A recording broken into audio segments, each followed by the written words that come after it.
ਅਸੀਂ ਆਪਣੀ ਆਇਨੀ ਹਦੂਦ ਬਖੂਬੀ ਜਾਣਦੇ ਹਾਂ, ਦੂਸਰਾਂ ਨੂੰ ਵੀ ਆਇਨ ਦੀ ਪਾਸਦਾਰੀ ਦੀ ਤਵੱਕੋ ਰੱਖਦੇ ਹਾਂ। ਪਾਕਿਸਤਾਨ 에ਅਰਫੋਰਸ ਦੀ ਪਾਸਿੰਗ ਆਊਟ ਪਰੇਡ ਨਾਲ ਖਿਤਾਬ ਕਰਦੇ ਹੋਏ army chief general Syed Asim Munir ਦਾ ਕਹਿਣਾ ਸੀ ਕਿ ਤੁਸੀਂ ਸਾਡੀ ਉਮੀਦਾਂ ਦਾ ਮਰਕਜ਼, ਆਸਮਾਨਾਂ ਦੇ ਮੁਹਾਫਿਜ਼ ਤੇ ਇਲਾਕਾਈ ਯਕਜਹਿਤੀ ਦੇ ਜ਼ਾਮਨ ਹੋ।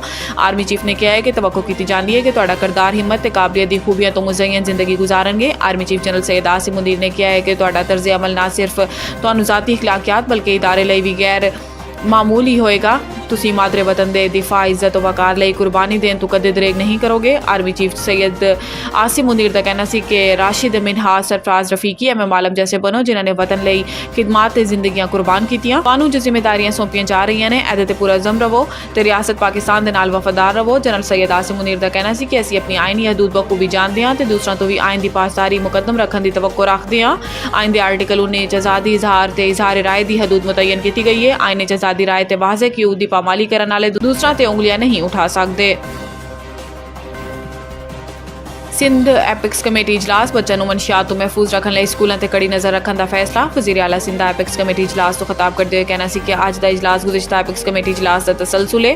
सदर मुमलिकत ने अमनो अमान से कल वज़ीर आला हाउस अहम इजलास किया। सदर मुमलिकत ने कच्चे डाकुओं की सहूलतकारों भी गिरफ्त चलान ते मनशियात के खिलाफ ऑपरेशन तेज़ करने की हिदायत की। मुराद अली शाह का कहना सी कि सदर पाकिस्तान ने ज़मीनों के कब्जे को नाकाबिले बर्दाश्त करार दिता। सदर आसिफ अली जरदारी के अहकामात सिंध हुकूमत मुकम्मल अमल करेगी। इन्हों का कहना सी कि सिंध हुकूमत सूबे अमन की बहाली ਲਈ सख्त इकदाम कर रही है।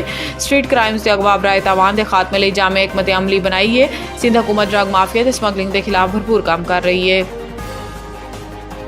पीटीआई ਨੂੰ ਗੋਸ਼ਵਾਰੇ ਜਮ੍ਹਾਂ ਨਾ ਕਰਾਉਣ ਵਾਲੇ ਦੀ ਸਿਮਸ ਬੰਦ ਕਰਨ ਲਈ ਐਫਬੀਆਰ ਦਾ ਖਤ ਮਸੂਲ। ਪਾਕਿਸਤਾਨ ਟੈਲੀਕਾਮ ਅਥਾਰਟੀ ਦੇ ਹੁਕਮ ਦਾ ਕਹਿਣਾ ਹੈ ਕਿ ਐਫਬੀਆਰ ਦਾ ਖਤ ਈਮੇਲ ਦੇ ਜ਼ਰੀਏ ਪੀਰ ਦੀ ਸ਼ਾਮ ਮਸੂਲ ਹੋਇਆ। ਖਤ ਦਾ ਜਾਇਜ਼ਾ ਲੈ ਕੇ ਇਸ ਤੇ ਕੋਈ ਫੈਸਲਾ ਕਰਾਂਗੇ। ਯਾਦ ਰਵੇ ਕਿ ਐਫਬੀਆਰ ਨੇ 6,06,000 ਤੋਂ ਜ਼ਿਆਦਾ ਅਫਰਾਦ ਦੇ ਮੋਬਾਈਲ ਸਿਮਸ ਬੰਦ ਕਰਨ ਲਈ ਇਨਕਮ ਟੈਕਸ ਜਨਰਲ ਆਰਡਰ ਜਾਰੀ ਕੀਤਾ ਸੀ। ਐਫਬੀਆਰ ਦੇ ਮੁਤਾਬਿਕ ਇਹਨਾਂ ਅਫਰਾਦ ਦੀ ਆਮਦਨ ਇਨਕਮ ਟੈਕਸ ਰਿਟਰਨਸ ਫਾਈਲ ਕਰਨ ਦੇ ਕਾਬਿਲ ਹੈ, ਲੇਕਿਨ ਇਹ ਅਫਰਾਦ ਇਨਕਮ ਟੈਕਸ ਰਿਟਰਨਸ ਫਾਈਲ ਕਰਨ ਦੇ ਕਾਬਿਲ ਹੋਣ ਦੇ ਬਾਵਜੂਦ ਫਾਈਲ ਨਹੀਂ ਕਰ ਰਹੇ। ਇਹ ਅਫਰਾਦ ਐਫਬੀਆਰ ਐਕਟਿਵਿਸਟ ਟੈਕਸ पेयर लिस्ट शामिल नहीं, लिहाजा इनकम टैक्स रिटर्नस फाइल ना करने वालों की मोबाइल फोन कनैक्शन किसी भी वक्त बंद किए जा सकते हैं।